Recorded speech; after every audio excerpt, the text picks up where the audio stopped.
আলহামদুলিল্লাহ। শুভ সকাল। সবাইকে নতুন আরো একটি ব্লগে স্বাগত জানাচ্ছি। আমি রোমানা আনি। সকালবেলা একটু কোরআন পড়ে চলে এসেছি রান্নাঘরে। দূরে কাছে যে যেখান থেকে আমার ব্লগটি দেখছেন, আশা করছি সবাই ভালো আছেন, সুস্থ আছেন। আমিও আল্লাহর রহমতে অনেক ভালো আছি, সুস্থ আছি। তো এখানে আমি আজকে সকালবেলা হোয়াইট সস পাস্তা রান্না করছি। মেয়ে আগে বলে রেখেছিল যে হোয়াইট সস পাস্তা খাবে। তো এই জন্যই শুরুতেই আমি ম্যাকারোনি সিদ্ধ করে জল ঝরিয়ে রেখেছি। আর এর জন্য যে হোয়াইট সসটা সেটা রেডি করে রেখেছি। আর এখানে আমি কাঁচা মরিচ, পেঁয়াজ এবং টমেটো সস দিয়ে একটা গ্রেভি তৈরি করে নিলাম। আর আগে থেকে তৈরি করে রাখা যে হোয়াইট সসটা সেটা মিশিয়ে পাস্তাগুলো দিয়ে ভালো করে নেড়ে নিচ্ছি। খুব ইজি, খুব অল্প সময়ে এটা হয়ে যায়। তো মাশাআল্লাহ আমার রান্না এখানে অলমোস্ট হয়ে গিয়েছে। তো একটি সার্ভিং ডিশে আমি এটা বেড়ে নিচ্ছি। তো রান্না শেষ করে এখানে আমি ভাবলাম যে ইন্ডাকশনটা একটু ধুয়ে মুছে রেখে যাই, কারণ এরকম তেল আর আটা ময়দার কাজ করলে ইন্ডাকশনটা খুব বেশি ময়লা হয়ে যায়। তো এমনি কিছুই না, সিম্পল যে আমরা ডিশওয়াশারটা ব্যবহার করি সেটারই লিকুইডটা দিয়ে একটু ঘষে মেজে ধুয়ে নিয়েছিলাম। আর সকালে অফ ক্যামেরায় ব্রেকফাস্টটা করে নিয়েছি। ব্রেকফাস্ট শেষ করে আমি যে থালা বাটিগুলো ধুয়ে সব সেট করে বেরিয়ে গিয়েছিলাম আড়ং-এর উদ্দেশ্যে।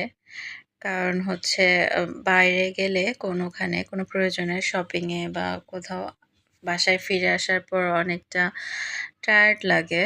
আসলে তখন সব রকমের কাজ জমা হয়ে গেলে অস্বস্তি বোধ হয়। তো এজন্য আমি বেশ কিছু কাজ আগে গুছিয়ে তারপরে বের হই, সর্বদা এটা চেষ্টা করি। তো এই তো বাসায় চলে এসেছি টুকিটাকি সংসারের জিনিস নিয়ে। আর বাসায় চলে এসে সোজা চলে এসেছি রান্নাঘরে। আজকে হাঁসের মাংস রান্না করব দুপুরে। তো আমি এজন্য সকালেই মাংসগুলো ভিজিয়ে ধুয়ে রেখে গিয়েছিলাম। আর এখানে তো আমি পেঁয়াজটা ভেজে সব রকমের মশলা দিয়ে কষিয়ে হাঁসের মাংসগুলো দিয়ে দিচ্ছি। ভিডিওর এ পর্যায়ে যারা এখনও আমাকে শুনছেন, প্লিজ একটা লাইক দিয়ে ভিডিওটি কন্টিনিউ করবেন। আপনাদের একটি লাইক আমার এই ভিডিওটি আরও অনেকের কাছে পৌঁছে দিতে সাহায্য করবে। আর যদি ভিডিওর কোনো অংশ আপনাদের এতটুকু ভালো লেগে থাকে, প্লিজ চ্যানেলটি সাবস্ক্রাইব করে পাশে থাকবেন।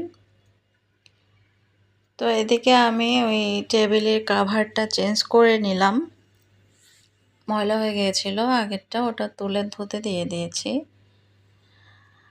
আরেকটি বিছিয়ে নিলাম।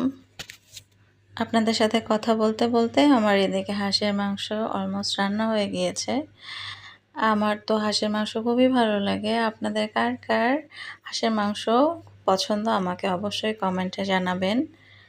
এদিকে মেয়েকে আমি খাবার বেড়ে দিয়েছি, বললাম তুমি আগে খেয়ে নাও, আমি পরে খাচ্ছি। আগে আপনাদের সাথে এই আড়ং-এর শপিং হলটা শেয়ার করে নিই। তো এই তো আমি এই ম্যাটগুলো কিনেছি। আগে কিছু আমার ছিল, তারপর আরও কিছু নিয়ে আসলাম আলহামদুলিল্লাহ। আর এই যে ক্যান্ডেল স্ট্যান্ডটা নিয়েছি। আর এই ক্যান্ডেল স্ট্যান্ডে ক্যান্ডেল রাখার জন্য এতে ছোট ছোট ক্যান্ডেল পাওয়া যাচ্ছিল ওখান থেকে সেগুলো নিয়ে নিলাম। আর একটা গ্লাস ক্যান্ডেলও নিয়েছি। আর তো এটা নিয়েছি হচ্ছে দুটো পেপার ওয়াল। আর নিয়েছি হচ্ছে একটা কফি মাগ হ্যাঙ্গার। এটা আমার হচ্ছে একটা কফি কর্নার বানানোর ইচ্ছা আছে। তো সেটার জন্য এটা নিয়েছি। ৭০০ ৭৫০ টাকার মতো নিয়েছে। আর এই যে এই ঝাড়টা আমার খুব পছন্দ হয়ে গিয়েছে। তাই আমি এটা নিয়ে এসেছি। অনেক সুন্দর মিউজিক হয় এটাতে। ১৫০০ টাকার মতো নিয়েছে। আর এই যে এই রূপোর নাকফুলটা আমার মেয়ের অনেক পছন্দ হয়েছে। তো কিনে চেয়েছিল। আর এখানে যে রাস্তার ধারে মাটির টেরাকোটার দোকান থেকে ২টা ছোট মাটির টব নিয়ে এসেছি।